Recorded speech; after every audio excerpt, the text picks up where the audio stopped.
Welcome to my channel. আজকের আমরা আলোচনা করব উইলিয়াম শেক্সপিয়ারের লেখা সনেট নাম্বার 73। তো এই সনেটে আমরা দেখতে পাবো যে কবি তার বন্ধুর সাথে সমস্ত কিছু যৌবনের যত ঘৃণা, যত ঝগড়া, যত গণ্ডগোল সব কিছু যেন ভুলে এই বৃদ্ধ বয়সে এসে যেন সব কিছু মাফ করে তারা যেন আবার আগের মতো সেই যৌবনের ভালোবাসায় ফিরে যায়। কবির বন্ধু আর্ল অফ সাউথহ্যাম্পটন তার উদ্দেশ্য অর্থাৎ তাকে উদ্দেশ্য করেই কবিতাটা লিখেছেন। তো দেখো আমরা লাইন বাই লাইন ডিসকাস করে নেব।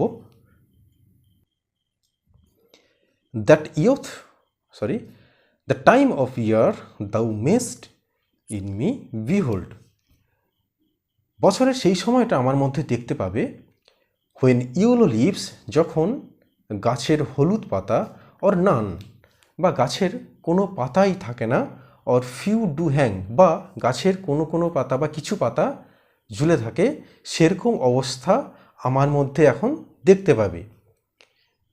আপন those boughs which shake against the cold, গাছের ওই সমস্ত ডালপালাগুলো, যে সমস্ত ডালপালাগুলো শীতের প্রকোপে বা ঠান্ডায় যেন কাঁপছে। অর্থাৎ কবি এখানে একটা ডিকেইং কন্ডিশন অর্থাৎ অবক্ষয় তরুর কথা তুলে ধরেছেন। অর্থাৎ কবির যে পড়ন্ত যৌবন, এখন কবি বৃদ্ধ হয়ে গেছেন, তাই এই বৃদ্ধ অবস্থায় তার যেই পড়ন্ত যৌবনের পর যে বৃদ্ধ অবস্থায় যেন তার জীবনটাকে একটা অবক্ষয় তরুর সাথে যেন কম্পেয়ার করছে। তারপরে দেখো, we are ruined churches where late the sweet words sang। তো we are ruined church কথাটার অর্থ হচ্ছে কোনো পুরনো চার্চ অর্থাৎ গির্জা, যেখানে একটা সময় চার্চ কথাটার অর্থ হচ্ছে ওই গির্জায় গায়কের দল, অর্থাৎ একটা সময় যেন ওই গির্জায় গায়কের দলটা গান করত, কিন্তু আজকের সেই গির্জার গান করার মতো কেউই নেই। সেই গির্জা পুরো ফাঁকা এবং গির্জাটা প্রায় ধ্বংসপ্রাপ্ত হয়ে গেছে। For let the sweet bird song, এবং এমনকি একটা সময় সেই গির্জায় পাখিরা মিষ্টি সুরে গান গেয়ে যেত, সেই দিনগুলো আর নেই। In me thou seest the twilight of such day, তুমি আমার মধ্যে কি দেখতে পাও? টুইলাইট কথার অর্থ হচ্ছে গোধূলি, অর্থাৎ দিনের যে শেষ সময় যখন সূর্যাস্ত যায়, তখন যে গোধূলি অবস্থা, অর্থাৎ দিনের যে সেই চমকপ্রদ আলো সেটা আর থাকে না, সেটা পরপর যেন ম্লান হয়ে আসে সেই আলো। আমার জন্য ঠিক সেরকমই অবস্থা তুমি আমার মধ্যে দেখতে পাবে। As after sunset fadeth in the west, এবং ঠিক যেমনই পশ্চিম দিকের সূর্যাস্ত যাওয়ার পর যেমন পুরো বিবর্ণময় একটা রূপ ধারণ করে, ঠিক সেরকমই যেন রূপ আমার মধ্যে দেখতে পাও। As after sunset fadeth in the west which by black night doth take away, এবং সেই দিনটাকে কি করছে? রাত্রি যেন পরপর গ্রাস করে খেয়ে ফেলছে। অর্থাৎ দিনের পর যে রাত আসে, সেই রাতটা যেন দিনটাকে গ্রাস করে নেয়। Death's second self that seals up all in rest, death's second self অর্থাৎ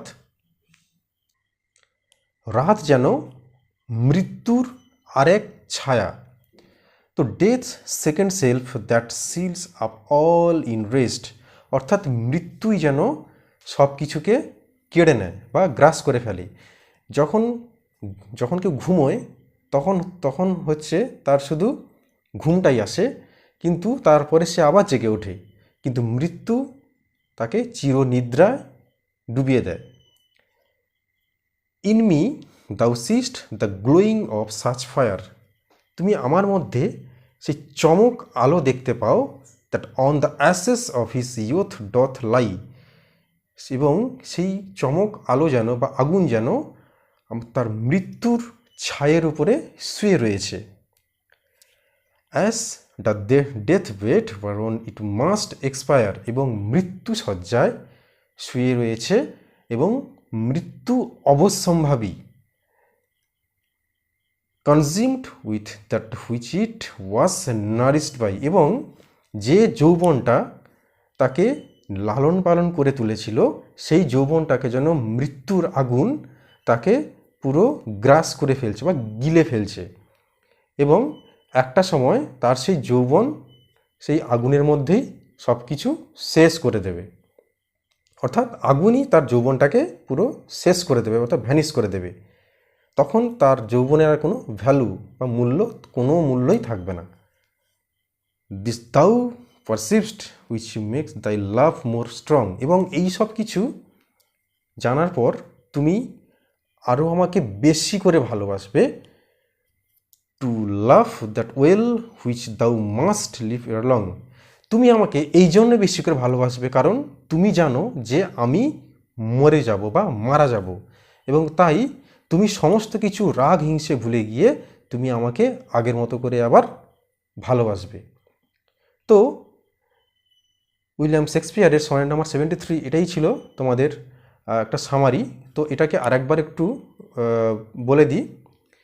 অর্থাৎ কবি এখানে কি বলছে, দ্যাটস টাইম অফ ইয়ার দাউ মেস্ট ইন মি বিহোল্ড, বছরের সেই সময়টা আমার মধ্যে দেখতে পাবে যখন কি হচ্ছে গাছের সবুজ পাতাগুলো হলুদ হয়ে যাচ্ছে বা গাছে কোনো পাতা থাকছে না, বা কিছু কিছু পাতা জাস্ট ঝুলে রয়েছে, শুধুমাত্র ডালে ঝুলে রয়েছে কোনোভাবে, এবং শীতের প্রকোপে গাছের ডালপালাগুলো কি হচ্ছে যেন কাঁপছে। অর্থাৎ কবি এখানে কি করছে, তার যে ইয়থের পর অর্থাৎ যৌবনের পর, পড়ন্ত যৌবনের পর যে তার বৃদ্ধ বয়সের অবস্থাটাকে যেন এখানে তুলে ধরেছে। এবং কবি কি বলছে এখানটায়, যে তার আগের যে একটা সময় কোনো গির্জাতে সব গায়কের দল গান করত, এবং সেখানে পাখির দল সব মিষ্টি সুরে গান গাইতো, সেটাও আজ আর নেই, সেটা আজকে ধ্বংসপ্রাপ্ত হয়ে গেছে। এবং ঠিক যেমন দিনের শেষে গোধূলির সময় যেমন দিনের আলো ম্লান হয়ে যায়, ঠিক সেরকমই যেন কবির জীবনও ঠিক সেরকমভাবেই ম্লান হয়ে যাচ্ছে, এবং একটা সময় রাত্রি এসে সেই দিনটাকে যেন গ্রাস করে ফেলে বা খেয়ে ফেলে। ঠিক তেমনই কবির যে বার্ধক্য তার যৌবনটাকে খেয়ে ফেলছে। তারপর কি বলা হচ্ছে, যে ঘুমোলে সে হয়তো আবার জেগে উঠবে, কিন্তু মৃত্যু তাকে পুরোপুরিভাবে তার জীবনটাকে শেষ করে দেবে। এবং তারপর কি হবে, যে জ্বলন্ত আগুন কি হচ্ছে না, কবি বলছে যে তার চিতার ছায়ের উপরে যেন সে শুয়ে রয়েছে, এবং মৃত্যু অবশ্যম্ভাবী, অর্থাৎ মৃত্যু তাকে তার জীবনের শেষ পরিণতি করেই ছাড়বে। এবং তখন বলছে কবি তার বন্ধুকে যে তুমি ওই সময়টাই আমাকে ভালোবাসবে, কারণ তুমি জানো যে আমি মরব, তাই তোমার ওই সময়টা আমার প্রতি ভালোবাসা আরও বেড়ে যাবে, আগের মতো হয়ে যাবে। তো এই ছিল তোমাদের সনেট নাম্বার 73। আশা করছি তোমাদের ভিডিওটা ভালো লেগেছে। তো যদি ভিডিওটা ভালো লেগে থাকে তোমরা একটা লাইক করতে পারো, বা এরপরে আরও ভিডিও দেখতে চাইলে বা এরপরে আরও কিছু কবিতা যদি আমি নিয়ে আসবো, তো তোমরা যদি দেখতে তাহলে চ্যানেলটাকে সাবস্ক্রাইব করতে পারো।